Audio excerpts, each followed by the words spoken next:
데살로니가후서 1장.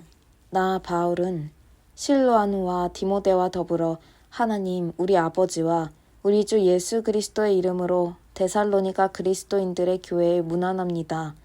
우리 하나님께서는 여러분에게 필요한 모든 것을 주시고 여러분이 되어야 할 모습으로 여러분을 만들어주시는 분입니다. 주님께서 다시 오시는 날, 친구 여러분, 이 점을 알아두십시오. 우리가 여러분을 두고 거듭해서 하나님께 감사를 드리는 것은 즐거운 일이자 마땅한 의무이기도 합니다. 우리는 감사할 수밖에 없습니다. 여러분의 믿음이 눈에 띄게 자라고 서로에게 베푸는 여러분의 사랑이 놀랍도록 발전하고 있습니다. 그러니 우리가 감사드리는 것은 당연합니다. 우리는 여러분이 대단히 자랑스럽습니다. 여러분에게 온갖 고난이 닥쳤지만 여러분의 믿음이 흔들리지 않고 굳건하기 때문입니다. 우리는 교회에서 만나는 사람 누구에게나 여러분의 모든 것을 자랑합니다. 이 모든 고난은 하나님께서 여러분을 그 나라에 합당한 사람이 되게 하시겠다고 작정하신 분명한 표입니다. 여러분이 지금 고난을 겪고 있지만 정의 또한 다가오고 있습니다. 주 예수께서 강력한 천사들과 함께 하늘로부터 활활 타는 불꽃 가운데 나타나실 때 그분은 여러분에게 고난을 안겨준 자들에게 원한을 갚아주시는 것으로 셈을 치르실 것입니다. 그분의 오심은 우리가 고대하던 전환점이 될 것입니다. 하나님을 알려고 하지 않는 자들, 메시지에 순종하려고 하지 않는 자들은 자신들이 한 일의 대가를 치르게 될 것입니다. 그들은 주님과 주님의 찬란한 권능 앞에서 영원히 추방되는 벌을 받을 것입니다. 그러나 주님께서 오시는 날 그분을 따르고 그분을 믿는 모든 사람들은 그분을 높이고 찬양할 것입니다. 그것은 여러분이 우리가 전한 소식을 믿었기 때문입니다.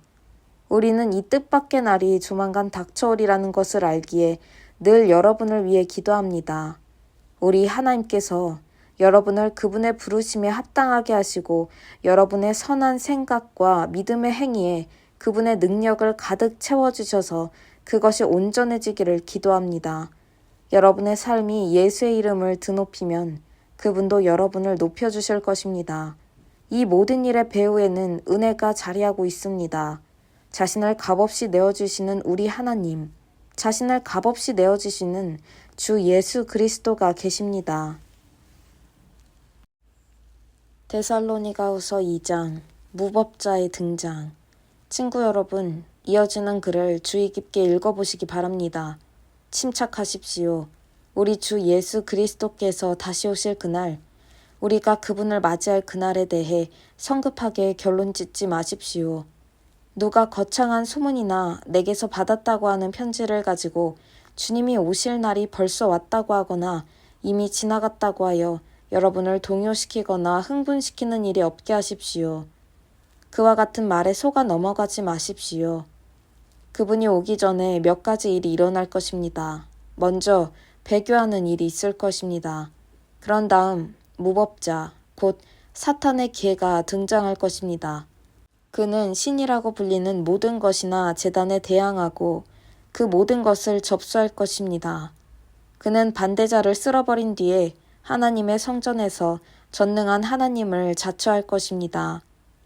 여러분은 내가 여러분과 함께 있을 때에 이 모든 일을 낱낱이 짚어준 것을 기억하지 못합니까? 여러분의 기억력이 그리도 짧습니까? 또한 여러분은 무법자가 정해진 때까지는 억제당할 것이라고 한 내 말을 기억할 것입니다. 그렇다고 해서 무법의 영이 지금 활동하고 있지 않다는 뜻은 아닙니다. 그 영은 지하에서 은밀히 활동하고 있습니다. 언젠가는 무법자가 더 이상 억제당하지 않고 풀려날 때가 올 것입니다. 그러나 걱정하지 마십시오. 주 예수께서 바로 뒤쫓아가셔서 그를 날려버리실 것입니다. 주님께서 나타나셔서 한번 훅 부시면 무법자는 흔적도 없이 사라지고 말 것입니다. 무법자가 오는 것은 모두 사탄의 역사입니다. 그의 능력과 표적과 기적은 모두 가짜이며 자신을 구원해줄 진리를 미워하는 자들에게 영합하려는 교활한 술수에 불과합니다. 하나님께서는 악에 사로잡혀 있는 그들로 하여금 자기 실수에 당하게 하십니다. 그들이 원하는 것을 그들에게 주시는 것입니다. 그들이 스스로 선택한 거짓과 눈속임의 세계로 쫓겨나는 것은 진리를 믿지 않기 때문입니다. 하나님께서 사랑을 입은 우리의 선한 친구 여러분, 우리는 여러분으로 인해 하나님께 끊임없이 감사할 수밖에 없습니다. 하나님께서는 처음부터 여러분을 자기 사람으로 선택해 주셨습니다. 잊지 마십시오. 여러분은 하나님이 세우신 처음 구원 계획에 들어있고 살아있는 진리 안에서 믿음의 끈으로 묶여 있습니다.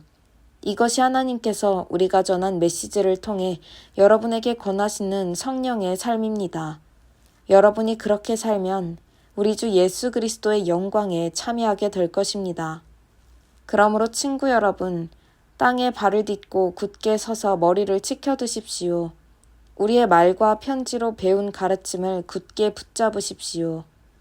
사랑으로 다가오셔서 끊임없는 도움과 확신을 선물로 주시며 여러분을 놀라게 하신 예수와 하나님 우리 아버지께서 친히 여러분 안에 새로운 마음을 주시고 여러분의 일을 격려하시며 여러분의 말에 생기를 더해 주시기를 바랍니다. 데살로니가후서 3장 게으른 자들에 대한 경고. 친구 여러분, 한 가지 더 부탁드립니다. 우리를 위해 기도해 주십시오. 주님의 말씀이 여러분 가운데서 퍼져나간 것처럼 전 지역에 퍼져나가서 큰 물결 같은 반응을 얻도록 기도해 주십시오. 또한 우리를 파멸시키려는 악당들로부터 우리를 구해달라고 기도해 주십시오. 요즘 내가 느끼는 것은 믿는 사람이라고 해서 다 믿는 사람이 아니라는 것입니다. 그러나 주님께서는 절대로 우리를 저버리지 않으십니다. 그분은 신실하셔서 여러분을 악에서 지켜주실 것입니다.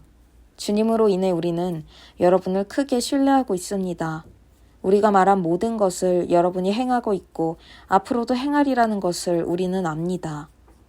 주께서 여러분의 손을 붙잡고 하나님의 사랑과 그리스도의 인내의 길로 인도해 주시기를 바랍니다. 우리는 주 예수의 지지를 받아 여러분에게 명령합니다. 여러분 가운데 게으른 사람들, 곧 우리가 여러분에게 가르친 대로 일하지 않는 사람들과 관계하지 마십시오. 그들이 하는 일 없이 거저 먹는 일이 없게 하십시오. 우리는 여러분과 함께 있으면서 여러분이 어떻게 자기 역할을 다해야 하는지 본을 보여주셨습니다. 그러니 그대로 행하십시오. 우리는 남들이 보살펴주겠지 생각하면서 팔짱을 끼고 빈둥거리지 않습니다. 오히려 몸을 아끼지 않고 밤늦도록 일했습니다. 그것은 우리를 보살피는 짐을 여러분에게 지우지 않으려는 것이었습니다. 우리에게 여러분의 후원을 받을 권리가 없어서가 아니었습니다.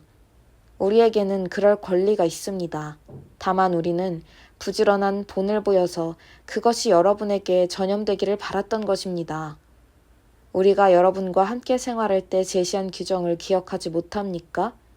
일하지 않는 자는 먹지도 말라는 규정 말입니다. 그런데 우리가 듣는 소식에 의하면 게으르기만 할 뿐 전혀 쓸모없는 무리가 여러분을 이용해 먹고 있다고 하더군요. 그런 짓을 용납해서는 안 됩니다. 그런 사람들에게 명령합니다. 당장 일을 시작하십시오. 변명하거나 이 일을 달지 말고 손수 생활비를 버십시오.